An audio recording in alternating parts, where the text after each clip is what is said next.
here to do a review of Nightblood by Abbeyleec, and I read this book like a week ago and I really just managed to get to my review because I got my finger a few days ago. Like, if you can see it, it's fading, but I couldn't write because it hurt a lot, so I couldn't write my notes, and I need my notes to be able to talk about the books now.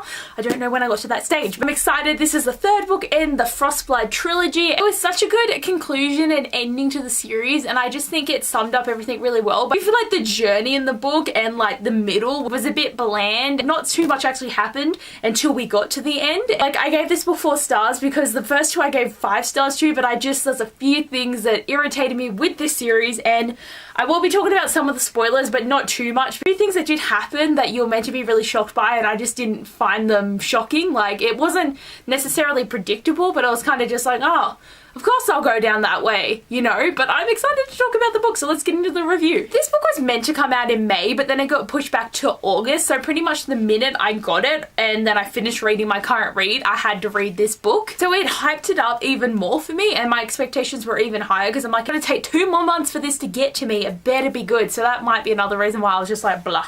What did I read? Basically, Eurus is this really shit guy, and he's a god, and he has taken over the body of Ruby's uncle, and he's in the human world, and he's not breaking any laws because he's doing everything from the body of a human. But once you do something to someone in the body of a god in the human world, all the other gods can like come in and take him away, but they can't act until he does something wrong. So he's trying not to do something wrong at this point. He created this breed of things called the Minax, or the Minix, I think is how you say it, and they're evil spirits to possess people, and they all become enslaved, and a lot of people are going to die if these things get released in the world, and all they are about is death and destruction and killing each other. They have been locked in this shadowy place, like kind of like this prison, and they can't get out. And there were 2 Minix that are actually in the world. One of them was stuck in the Frost Throne, and the other one was stuck in the Fire Throne, and Ruby managed to destroy the Frost one, but the Fire one was absorbed into her, and because she is a Nightblood, like what the book is called, she is able to withstand the possession of this Minox, and she is able to control it to a sense. He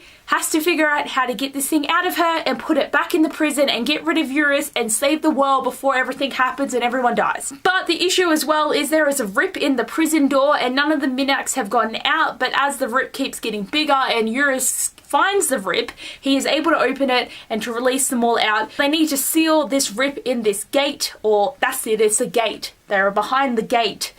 I've read this a while ago and I can't even remember what happened, but so this is the plan, and they need to find out where it is, and it's on some island somewhere, and just they need to figure it out. So with Ruby having the Minix in her this whole time, she gradually became worse and evil and like a really bad character and a person, and I didn't expect the book to go this way. Even though she controls it, it's very suggestible and is always like speaking to her and talking to her and being like, you know, kill that person and do this, and out of 2 decisions, which is the evil one and the good one, it's always egging her on to do the bad thing. And this monster also thrives on emotions, and he's also able to suck away like Ruby's fear and her love and make her just very much not even a person anymore. And like, it was just not, I was not a big fan, because like as she did become completely possessed by this thing and let it take over her, she did a lot of bad things and a lot of people died, and everyone's kind of shocked by her, and I'm just like, yeah, because she's a monster. Even though she's not trying to be, it was just still like, oh my god. And because of this darkness, it also led to Ruby and Arcus fighting all the time. Every time something happened, they had to have a fight about it, and then they'd make up, but then they fought again and they made up. Like, I thought they were all good, because after book 2, when she picks him and they're gonna be in like in loved and together, and I thought they would be a unit, but they just fought about everything. And like, seriously, I feel like Arcus loves Ruby so much more, because he would do anything for her. Like, he leaves his kingdom to go with her on these journeys, and then she is always being so shitty. Like, there was a thing too where it's like, he talked to one of the goddesses and she was kind of out for 2 days, and Arcus got a note saying she was really sick, and then he saw a young girl's body covered up being taken away because she died, and he thought that Ruby just died, and then Ruby thought it'd be funny to play a joke on him pretending to be someone else, so he's freaking out because he thinks Ruby's dead, and then she's like, oh, soz mate, it's fine. And I'm just like, he just thought you were dead. Like, I mean, Ruby cares about him, but she wouldn't give up everything. Like, she just never, like, does the right thing in that way. Like, Arcus is just such a great person, and she's so shit. Also, too, every time they'd make up, they would be, like, about to have sex, and then Arcus would be like, nah, we can't do it. And I'm just like, mate, why? Like, I hate it when it's talked up to be sex and they never do it. Like, it's like, does it even need to be a part of the book? Just have them kissing. Like, don't lead to that next step unless you're actually going to take the step. I just like it when you get series, like, and it's pretty much happens in every series where in book 1 and 2 they don't do anything, and by the end of like book 3 they have sex, or it's like, you know, they're about to die so they have sex. Like, it always happens once, you know, like that's the thing. It's like when books don't do it and when books do it too much, that's when it becomes like, ooh, this is weird. But I was just like, you just need to have sex and get rid of all these emotions and stop arguing and just do it. It's always the same thing as when you don't actually know if a character has done it and you're like, did you take that step?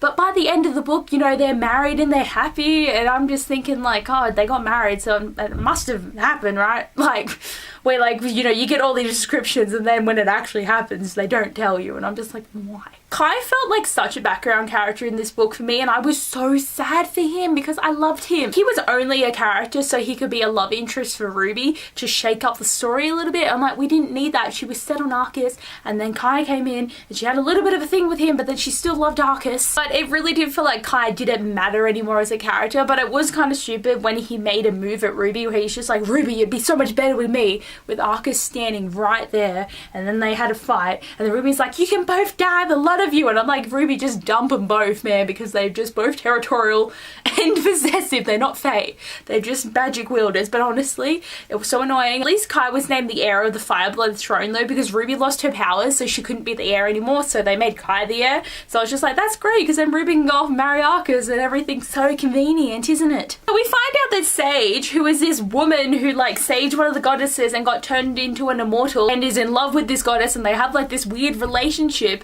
And anyway, her name's Sage, and she was actually Ruby's grandmother, who actually wasn't her grandmother but the woman that pretended to be her grandmother, and she's come back and her name's like Lucinda or something, and it was like everything was made to be like, oh my god, such a shock. But it's just like, is it? Like, she's just this random woman that pops up and she's got these light powers, and she took Ruby's magic and then she started fighting Ruby, and she just seemed to be always doing like something to stop Ruby from doing something. She's the one that's like, you know, to Ruby, because Ruby had to go through the gate because she's a Nightblood and she had to get all the souls out with the Minuxes, but then you find out that the Minuxes were actually lost souls of people who died, and Eurus turns them into these evil creatures, so she had to release them all, and it hurt every time she released one, but then suddenly she was able to release them all. But you find out that she's not actually going to be able to get out of there. And it's all like, oh, because I hate it when this happens with characters, because it's like the whole book you're told you have to die to save everyone, like you have to sacrifice yourself, like you're the one that has to die and everything will be okay once you die. But it never happens, because it's like it only happens when there's no build up. Like for a character to just suddenly die and you're so shocked, but when you're told about it again and again and again, it's not gonna happen, and it irritates me so much. And then Arcus died and he was in the shadow world, and because he's the child of light, he was able to get out, and the goddess put his soul back into his body, so he was fine. And I'm just like, oh my god, like I hate that too. It's like, you know, they kill a character just to bring him back in 10 seconds and being all fine. So I never believe it. It's not until you see some dead body or a funeral that I'm just like, okay, I think they died. Because there's some things where you're just like, that didn't just happen, did it? That's not right. That's not right. But honestly, I was just like, all these reveals at the end as well, it's just like, And so Ruby didn't have her fire abilities, and by the end of the book she suddenly just had them back again, and I'm just like, why do you have them back? Like, you lost them and then she just blew up the palace at the end, and I'm just like, what is going on? Like, I was really happy that everything tied up and it made sense in the story, but there's a few things at the end that I was a bit like, what is going on? But overall I did enjoy the story, and I mean, I did like the moves where Arcus and Ruby weren't actually arguing when they were making up, and it was sweet. And Kai is still hilarious. It wasn't the ending I exactly wanted, but I do think the finale was the best part of the actual book. I totally do recommend this trilogy. I mean, obviously you've already read the series if you're watching this video, but it's a good one to check out, and the first book definitely is the highlight, I think. Like, the second book is okay, but they get split apart, and it's just a thing I hate about the love interest being split apart from their babies, and they don't want to be split apart from their babies. But anyway guys, I hope you enjoyed this review. Thanks for watching, and I'll see you guys later. Bye!